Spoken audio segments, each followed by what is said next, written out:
Welcome to Uma kitchen. இன்றைக்கி நம்ம கோதுமை மாவு ரவா வச்சு ஒரு கஜூர் பண்ண போகிறோம், ஸ்வீட் கஜூர்.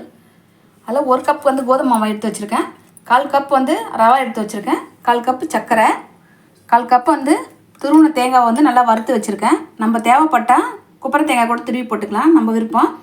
ஒரு 3 ஸ்பூன் வந்து நெய் எடுத்து வச்சுருக்கேன், 2 ஸ்பூன் வந்து எள் எடுத்து வச்சுருக்கேன், ஒரு 1/4 டீஸ்பூன் வந்து ஆப்ப சோடா மாவு எடுத்து வச்சுருக்கேன், ஒரு 1/2 ஸ்பூன் வந்து சோம்பு எடுத்து வச்சுருக்கேன், 1 ஸ்பூன் வந்து ஏலக்காய் பொடி எடுத்து வச்சுருக்கேன், 1/4 டீஸ்பூன் வந்து உப்பு எடுத்து வச்சுருக்கேன். இப்போ எப்படி செய்கிறதுன்னு பார்க்கலாம். இப்போ வந்து அதில் மாவு சேர்த்துக்கிறேன், கோதுமை மாவு. அதிலே ரவை சேர்த்துக்கிறேன்.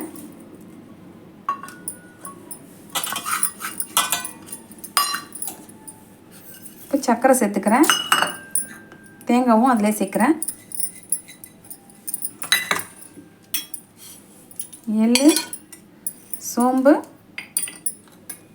ஏலக்காய், உப்பு, இப்போ சோடா மாவு சேர்த்துக்கிறேன், நெய் அதிலே சேர்த்துக்கலாம்.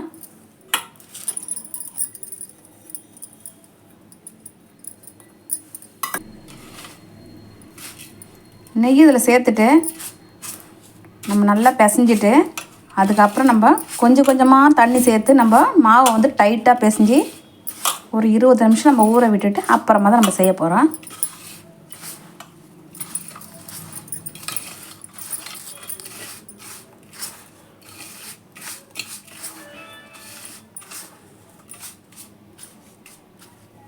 இப்போ நெய்யெலாம் சேர்த்து நம்ம நல்லா பிசைஞ்சாச்சு.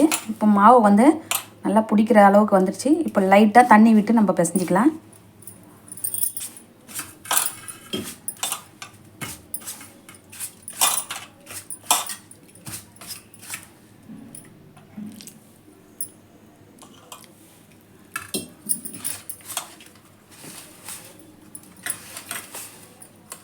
மாவை நம்ம லூஸாக பிசையாமல் நல்லா டைட்டாக பிசைஞ்சு வச்சா தான் அது வந்து நல்லா மொறுமொறுன்னு வரும்.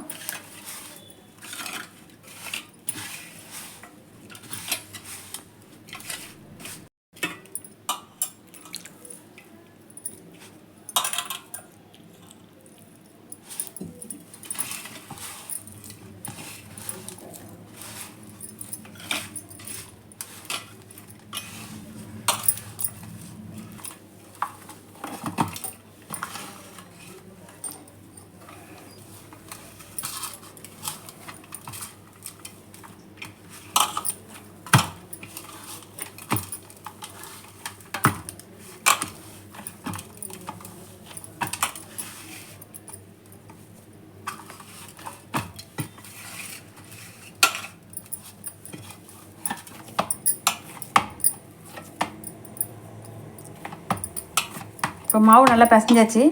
இப்போ 20 நிமிஷம் இதை ஊற வச்சுட்டு அப்புறமா வந்து பார்க்கலாம்.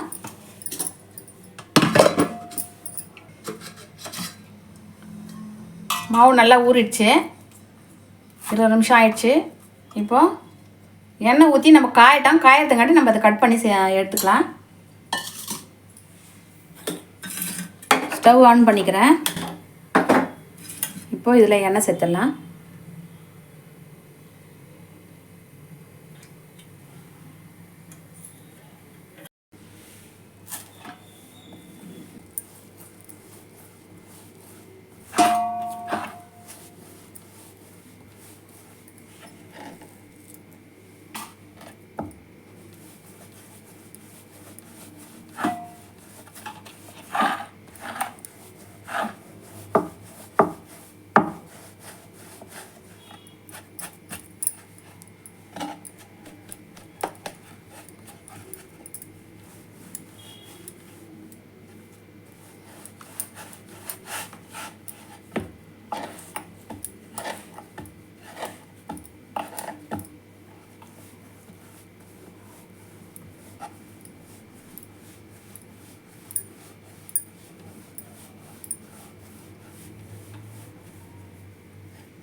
பிஸ்கெட் மாதிரி கட் பண்ணிக்கணும் இந்த சொல்லி.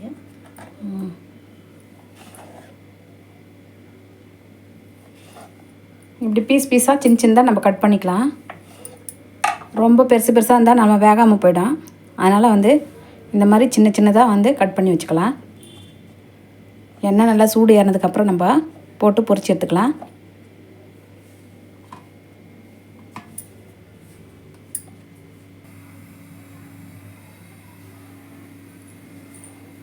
இப்போ இதை கட் பண்ணி வச்சாச்சு. இப்போ எண்ணெய் சூடாயிடுச்சு. இப்போ போட்டுக்கலாம். எண்ணெய் சூடு ஏறிச்சு. ஸ்டவ்வை ரொம்ப லோ ஃப்ளேமில் வச்சிடலாம். சிம்மில் வச்சு போட்டால் தான் வந்து கருகாமல் இருக்கும். இல்லைனா வந்து ஃபாஸ்ட்டாக வச்சா கருகிடும். இப்போ இது வெந்துடுச்சு, எடுத்துக்கலாம். இந்த மாதிரி நல்லா ப்ரௌனாக ஆனதுக்கப்புறம் தான் நம்ம எடுக்கணும். வெள்ளையாக இருக்கும் போதே எடுத்துட்டா அது வேகாது உள்ளெல்லாம். இது கொஞ்சம் நல்லா கனமாக இருக்கிறதுனால நம்ம நல்லா டீப் ஃப்ரை பண்ணி தான் எடுக்கணும். சிம்மில் வச்சுட்டு பொறுமையாக வேக வச்சு எடுக்கணும். அவசரமாக உடனே எடுத்தால் வேகாது. இது கொஞ்சம் நல்லா கனமாக இருக்கும்.